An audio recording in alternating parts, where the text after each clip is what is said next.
এত সমস্যা সমস্যা কইরেন না তো। সবার মুখেই শুনি শুধু সমস্যা আর সমস্যা। জীবনে আসলেই সমস্যার প্রয়োজন আছে। যদি সমস্যা না থাকে, সমস্যা আছে বলেই সাফল্যের এত স্বাদ। নয়তো আপনি সাফল্যের স্বাদ বুঝতেই পারবেন না। হ্যালো এভরিওয়ান, আসসালামু আলাইকুম। কেমন আছেন সবাই? আশা করি যে যেখান থেকে ভিডিওটি দেখছেন, আল্লাহর অশেষ রহমতে সবাই ভালো এবং সুস্থ আছেন। আমিও আল্লাহর রহমতে আলহামদুলিল্লাহ ভালো আছি। চলে আসলাম নতুন একটি ভিডিও নিয়ে আপনাদের মাঝে। আশা করি ভিডিওটি ভালো লাগবে আর পুরোটা ভিডিও জুড়ে আমার সাথে থাকবেন। সবার কাছে একটাই অনুরোধ থাকবে, পুরোটা ভিডিও দেখার চেষ্টা করবেন। অবশ্যই ভালো লাগবে ইনশাআল্লাহ। কয়েকদিন ধরেই ভিডিও বানিয়ে রেখে দেই, কিন্তু ভয়েস ওভার দেওয়ার সময়ই পাই না। সত্যি কথা বলতে কি জানেন, ভিডিও বানানো সহজ, কিন্তু ভয়েস ওভার দিয়ে ভিডিও আপলোড করা অনেক সময়ের প্রয়োজন। আর যেহেতু অনেক ব্যস্ত থাকা হয়, সারাদিনে অনেক কাজ করা লাগে, তারপর হচ্ছে ভিডিও বানানো, তারপর এডিট করে আপলোড করা আসলে অনেক সময়ের ব্যাপার। তারপরেও যদি ভিডিও বানানোর পর আপনারা দেখে লাইক কমেন্ট না করেন, এটা কিন্তু একদমই খারাপ। আশা করি আমার প্রিয় ভাইয়া এবং আপুরা যারা ভিডিওটা দেখবেন অবশ্যই একটা করে লাইক কমেন্ট করতে ভুলবেন না। তো চলুন শুরু করা যাক আজকের ভিডিওটি। সকাল সকাল মুরব্বি বাজারে গিয়ে বাজার করে নিয়ে আসছে। এখানে কিছু হচ্ছে ফল, তারপর খেজুর, মানে অনেক কিছুই নিয়ে আসছে। খেজুরগুলো অনেক মজার ছিল। 2 কার্টুন খেজুর নিয়ে আসছে। তো আজকে একটু ছোট কার্টুন নিয়ে আসছে, কারণ হচ্ছে অনেকগুলো খেজুর নিয়ে আসে, তারপর হচ্ছে অনেক দিন হয়ে যায়, শুকিয়ে যায়, আর খেতে চায় না, ফেলে দেওয়া লাগে। তার জন্য ছোট কার্টুন নিয়ে আসছে এবার। আর সৌদি আরবের মানুষেরা তো খেজুর ছাড়া চলতেই পারে না। আর এখানে নিয়ে আসছে আঙ্গুর ফল। আঙ্গুর ফলটা দেখতে আমার কাছে মনে হয়েছিল যে মিষ্টি হবে না, পরে দেখি না, ভালোই মিষ্টি ছিল। আর আমাদের বাসায় 2জন মুরব্বী আছে, ওনারা হচ্ছে ফল ছাড়া চলতেই পারে না। প্রতিদিন দুপুরে ভাত খাওয়ার পর বসে বসে অনেকগুলো ফল খাবে, জানি না কীভাবে খায়।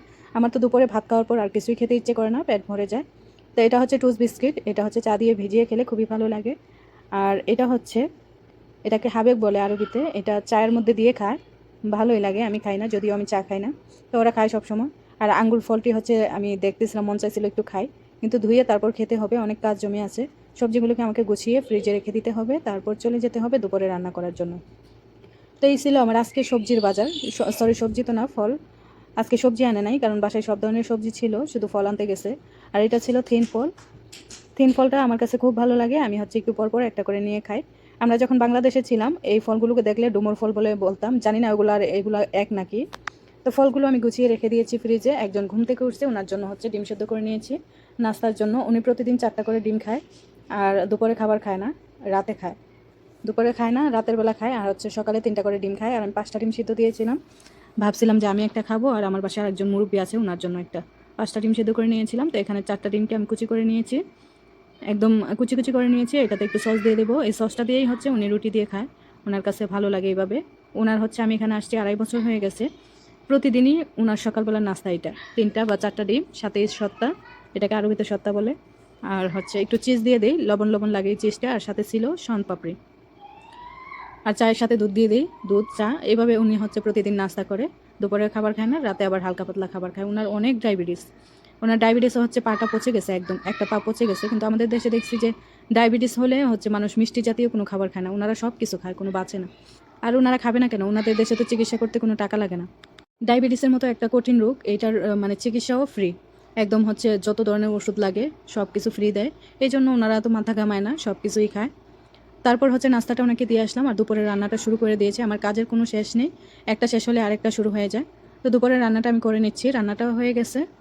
আর সৌদিয়ানরা প্রতিদিনই ক্যাপসা রান্না করে, আমার কাছে ভালো লাগে না। ক্যাপসাটা অনেক মজা, কিন্তু প্রতিদিন খেতে ভালো লাগে না, মাঝে মধ্যে অন্যান্য কিছু রান্না করতে মন চায়। তো বাসায় 2জন মুরব্বী আছে, ওনারা হচ্ছে সব কিছু খেতে পারে না, আর নরম ভাত খেতে পছন্দ করে, ওনারা হচ্ছে শক্ত জাতীয় কিছু খেতে পারে না।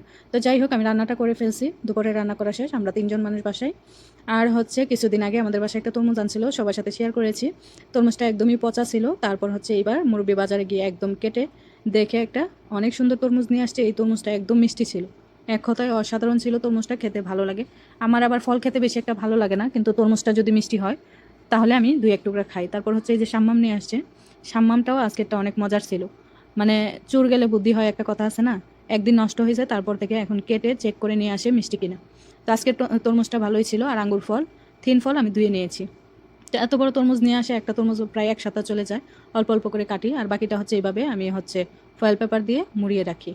আর দুপুরের রান্না তো শেষ, এখন সালাদ বানাতে হবে। আমি একটা হচ্ছে খুব সহজে টক দই আর শশা দিয়ে একটা রায়তা বানিয়ে নিব অল্প করে।